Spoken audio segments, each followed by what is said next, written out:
Ce cabinet médical est somme toute classique au premier regard et pourtant, il est mobile. Depuis ce lundi, l'Union départementale des associations familiales de la Loire a lancé le Médicobus, un bus médicalisé où intervient un médecin généraliste et un infirmier. Son objectif, lutter contre les déserts médicaux. Des personnes n'ont pas de médecin traitant ou non plus pour cause de départ en retraite, de plus en plus. Enfin, moi, c'est mon cas. Et effectivement, ça permet de répondre à des besoins de première nécessité, entre guillemets. La santé, c'est quelque chose qu'on ne peut pas délaisser. C'est bien qu'il y ait cette solution qui dépanne vraiment et puis qui peut sauver même des vies, hein, on peut le dire, parce que moi, quand on a fait l'expérimentation au mois de novembre, il y avait des diabétiques qui n'avaient plus été traités depuis 2 ans, il y avait des maladies cardiaques qui n'avaient pas vu de cardiologue depuis 3 ans, enfin, on sert à quelque chose. Une véritable bouffée d'oxygène pour ces territoires où la présence de médecins se fait de plus en plus rare. Une initiative qui s'inscrit dans le plan France Ruralité pour garantir à tous un accès à la santé, sans distinction de lieu de vie, financé par l'ARS, la région Auvergne-Rhône-Alpes et plusieurs partenaires locaux. Nous avons retenu donc une collaboration avec les organismes sociaux, que ce soit la CEPAM et la MSA et la CPTS. Nous avons regardé les zones qui devaient être prioritaires, dites ces zones rouges en soi. Et il a été identifié 6 communes, dont 3 en semaine paire et 3 autres en semaine impaire. Si pour l'heure le Médicobus se limite à 3 jours par semaine dans 6 communes du Rouennais et de la communauté de communes Charlieu-Belmont, l'UDAF travaille déjà à l'augmentation des jours de consultation pour la rentrée prochaine et peut-être même un deuxième bus pour le sud du département.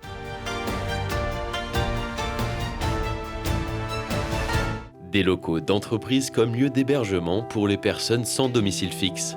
C'est ce que propose l'association Bureau du Cœur installée à Grenoble depuis 1 an et demi. Entre 17h et 7h du matin, tu peux être dans l'entreprise. Tu as le badge, tu as l'accès autonome. Il y a le réfectoire avec un coin nuit qui est aménagé derrière nous. Tu as accès également aux douches avec un casier où tu vas pouvoir laisser tes affaires. Et surtout, tu es le bienvenu dans l'entreprise du coup, pour te reposer le soir et le week-end. La majorité des bureaux ne sont occupés que 30% de la journée. De ce constat, l'association Bureau du Cœur a décidé d'entrer en contact avec des entreprises pour qu'elles ouvrent leurs portes. Aujourd'hui, 2 entreprises jouent le jeu à Grenoble. Le problème est toujours là. Il y a toujours beaucoup trop de personnes à la rue. L'idée, c'est vraiment d'être un sas de décompression et d'intimité pour des personnes dans leur parcours de réinsertion, pour les aider à débloquer une situation professionnelle ou une situation d'hébergement plus stable derrière. Guillemé a connu le dispositif grâce au Secours catholique.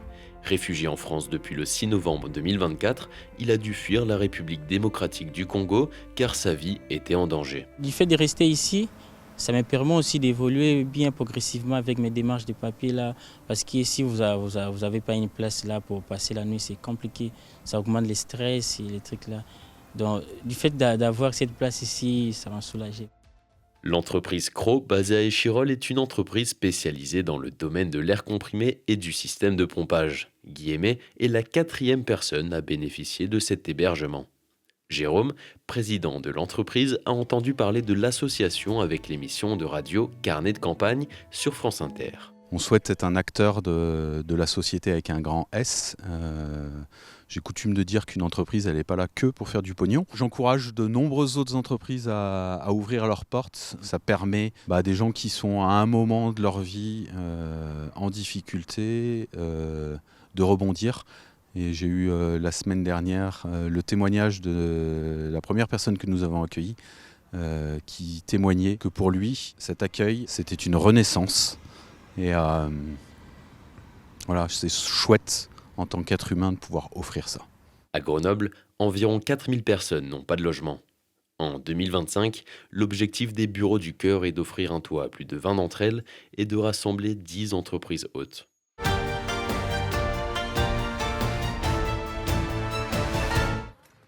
Dans la station d'Albier-Montrond en Savoie, quand Zoé Pellissier n'est pas sur les skis, c'est à une toute autre pratique qu'elle s'adonne dans le garage de ses parents. Alors du coup là on a toutes les tenues qui arrivent de la part de moniteurs de ski ou d'écoles de ski. On fait les collectes et après je stocke tout ici avant le lavage et le désassemblage. Donc on a Courchevel par exemple, 1850. Là on a les pantalons de ski, c'est plus rare qu'on les récupère parce qu'ils s'abîment quand même beaucoup plus. Donc c'est rare d'en avoir en assez bon état. Et ensuite, dans tous ces cartons, on a Val Thorens. Zoé a lancé en 2022, troisième manche, sa marque de recyclage et d'upcycling des tenues des moniteurs de ski, car les tuniques rouges sont renouvelées tous les 2 ans et ne peuvent être ni vendues ni données. Mais pour la monitrice, pas de gaspillage, chaque veste usagée n'est que le point de départ d'une future création. Donc là, des doudounes, on peut vraiment faire des grands sacs et des coussins avec. Et après, avec les capuches, ça, on les réutilise pour faire des bananes. On garde toute la structure de la capuche et ça nous fait des super bananes. À côté des vestes et des pantalons, elle s'est aussi attaquée depuis peu au recyclage d'une autre matière bien connue des skieurs. Ça, c'est les bâches de protection des matelas qu'on retrouve sur les pistes de ski, pylônes de télésiège, canons à neige, qui sont surtout du coup rouge orangé ou orange très vif. On va venir nous mettre la partie intérieure de la bâche, qui est comme neuve, à l'extérieur de nos produits. Ces protections sont transformées en trousses de toilette ou en housse d'ordinateur. Et pour donner vie à toute cette créativité, la jeune femme a installé son petit atelier, toujours dans la station d'Albier-Moron, pour une production la plus locale possible. On essaye de revaloriser au maximum tout ce qu'on a déjà sur la tenue. Tout le désassemblage, lavage, tri de la matière, ça se passe à Albier. Donc voilà, très local. Et ensuite, après, donc pour la production, il y a une partie qui est faite en interne donc, par ma grand-mère et moi. Donc on fait des porte-clés, porte-monnaie, pochettes et les coussins qui sont rembourrés avec l'intérieur des tenues de ski. Et après, on bosse avec des ateliers de réinsertion professionnelle, pareil, sur le bassin chambérien et une couturière indépendante qui est à Saint-Étienne à côté de Lyon. Donc voilà, tout est fait en Auvergne-Rhône-Alpes. Depuis 2022, Zoé a recyclé près de 1000 tenues de ski, avec lesquelles une vingtaine de produits sont proposés aujourd'hui. Bananes, bobs, portefeuilles ou encore sacs cabas. Des créations disponibles majoritairement sur le site de la marque, mais aussi dans quelques boutiques locales qui soutiennent le projet. On adhère complètement à la démarche de troisième manche. Déjà, d'une part, la démarche éco-responsable, parce qu'on est vraiment sur de l'upcycling à 100%, sur des matériaux de ski. Donc, on est vraiment dans cette démarche. Et puis, Zoé étant d'Albier, on a trouvé normal de l'épauler pour se faire connaître. Si plus de 1000 produits ont été vendus l'année dernière, la médiatisation récente de troisième manche cet hiver semble avoir marqué un tournant. Et pour répondre à la demande grandissante, c'est à plein temps que Zoé va se dévouer le reste de l'année à ses créations.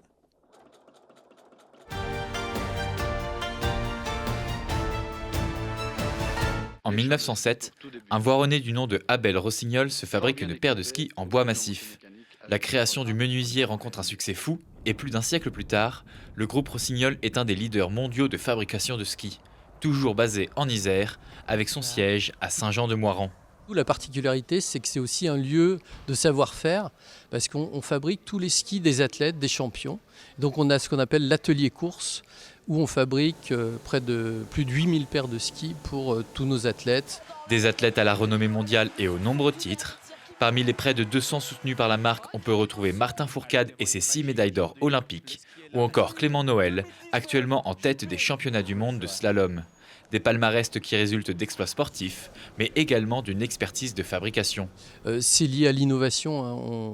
On fabrique ici, on a près de 50 ingénieurs en recherche et développement, des metteurs au point. On a nos athlètes avec qui on a des allers-retours fréquents et permanents pour mettre au point les produits. Donc en fait, c'est un mix entre l'innovation et puis l'aller-retour avec les athlètes sur le terrain qui permet de faire les meilleurs skis et ensuite de les adapter pour le grand public. La recette de ces skis d'exception est sagement gardée secrète.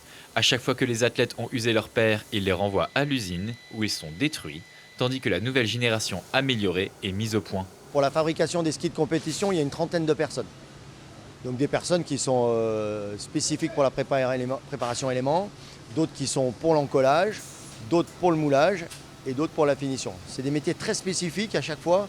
Il faut être hyper minutieux, il y a énormément de savoir-faire, de manuel. Je dirais que l'atelier, c'est pour ça que j'aime bien qu'on parle d'atelier de fabrication de skis de Coupe du Monde, parce qu'il y a l'artisanat, voilà, c'est hyper important. Rossignol compte profiter de cette renommée pour encore s'étendre sur le marché du ski à travers ses gammes grand public, avec pour objectif de dépasser les 500 millions d'euros de chiffre d'affaires en 2026.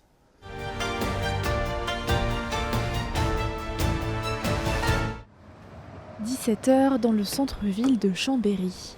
Loïc Agier s'installe aux côtés de Rémi pour sa 33e heure de conduite. Tu vas d'abord regarder ici. Est-ce que c'est bon? Oui. Confirme? Tu peux. Voilà. Aujourd'hui, l'élève va travailler les intersections.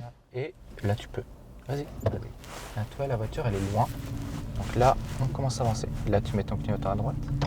Inscrit dans une auto-école destinée aux personnes ayant des troubles de l'attention, du spectre autistique ou avec un déficit intellectuel, ici Rémi peut apprendre à son rythme grâce à des leçons 100% personnalisées. Je vais prendre plus de temps, je vais m'arrêter pour regarder sur un dessin ou sur un schéma. Ou des fois, je vais échanger de place pour mettre à la place de l'élève, pour que l'élève puisse voir exactement ce qu'il faut faire. Patience et pédagogie sont les maîtres mots de cette auto-école innovante ouverte depuis 2017. Les élèves passent en moyenne 50 heures en voiture avant de se présenter à l'examen du permis de conduire et jusqu'à une centaine d'heures dans certains cas. Beaucoup de pratiques inévitables pour décrocher le précieux sésame, souvent synonyme de passeport vers l'autonomie. C'est pour moi, mais c'est aussi, si je l'ai, j'ai une promesse d'embauche. Simulateur de conduite, webinaire ou encore jeux de société pour apprendre le risque routier, ce sont autant de formations sur mesure qui ont été développées avec des psychologues et des orthophonistes pour dépasser les difficultés. On va vraiment s'adapter au profil de la personne, comment il apprend. S'il a un trouble de repère spatial, compliqué quand même de parler de distance en 2 secondes par exemple, on va prendre d'autres repères. Si c'est un dyslexique, ça va être le code de la route que l'on va adapter, on va prendre un peu plus de temps, mais on va énoncer les questions d'une autre manière. Autre solution proposée par cette auto-école inclusive, un accompagnement des personnes ayant été victimes d'AVC, avec toujours le même objectif, allier retour à la mobilité avec égalité des chances.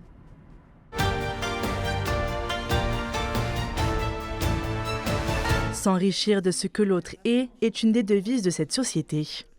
Pour célébrer les 20 ans de la loi handicap, cette entreprise a ouvert ses portes pour montrer les aménagements qui ont été mis en place pour faciliter l'insertion des personnes en situation de handicap. On a eu par exemple un sourd-muet où des gens ont appris le langage des signes et se sont hyper intéressés à cela pour encore mieux communiquer avec lui. On a donc une trisomique 21 qu'on a intégrée d'un atelier protégé et ça fait 20 ans qu'elle est en CDI chez nous. On a eu un jeune autiste qui est resté 2 ans chez nous. On travaille également avec un ESAT où il y a 4 personnes détachées qui nous aident sur des tâches donc de pliage de vêtements. Voilà, je crois qu'aujourd'hui il faut cultiver nos différences et ce qui est le plus important c'est que justement l'entreprise soit un moteur d'inclusion pour tous ces gens. Pour la Loire, c'est symbolique d'avoir une entreprise aussi inclusive et dont l'activité économique ne cesse d'augmenter.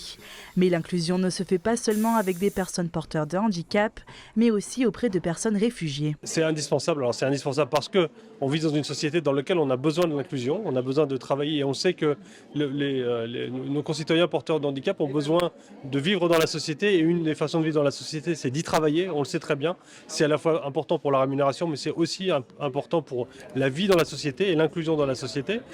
Et les entreprises ont besoin aussi de le faire puisqu'elles vivent aussi, ce sont des instruments de vie dans la société et donc elles favorisent ce travail sociétal. Et puis pour les entreprises, c'est important aussi d'avoir des salariés qui sont des salariés fidèles, formés et n'importe quelle personne qui est porteur de handicap peut aussi avoir cette capacité à faire. Après cette visite, une table ronde a été animée par Cap Emploi sur le thème de l'insertion professionnelle des personnes en situation de handicap, en présence de Jean-François Chaussy, ancien député de la Loire et porteur de la loi du 11 février 2005.